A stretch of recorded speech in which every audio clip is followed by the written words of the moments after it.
যখন দেশ জুড়ে অস্থিরতা, বিশৃঙ্খলা ও সহিংসতার ঢেউ ছড়িয়ে পড়ে, তখন গোটা জাতিকে আশার আলো দেখায় বাংলাদেশ সেনাবাহিনী।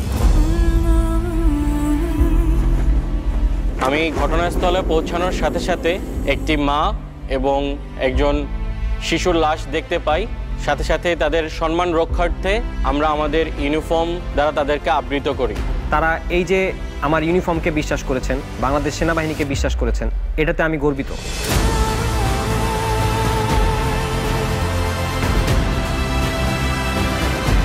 দেশকে অস্থিতিশীল করতে চাওয়া হায়নাদের বিরুদ্ধে আমরা প্রহরী হয়ে দাঁড়াই।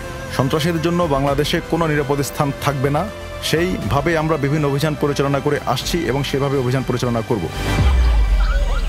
সেনাবাহিনী যদি না থাকতো তারও পাওয়া মানে দুনিয়াতে পাইতাম না। ওদের এই ঋণ কিভাবে আমি শোধ করবো আমার নিজেরও জানা নেই। বাংলাদেশ সেনাবাহিনী প্রয়োজন হোক না যখনই, মানুষের পাশে আছে সব সময়, মানবতার হোক জয়।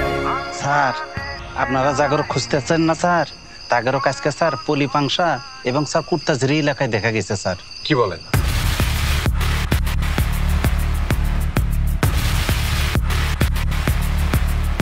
স্যার, আমরা একটা ক্রেডিবল ইনফরমেশন পেয়েছি sir.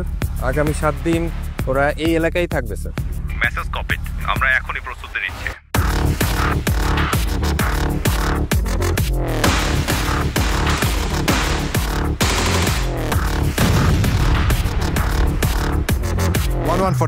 Target destroyed, mission accomplished, over.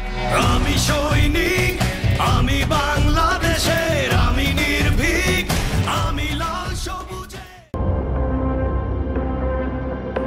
আমি কেন সেনাবাহিনীতে? অনেকে ভাবে চাকরি, ইউনিফর্ম, সম্মান, কিন্তু আমার কাছে এটা তার চেয়েও বেশি।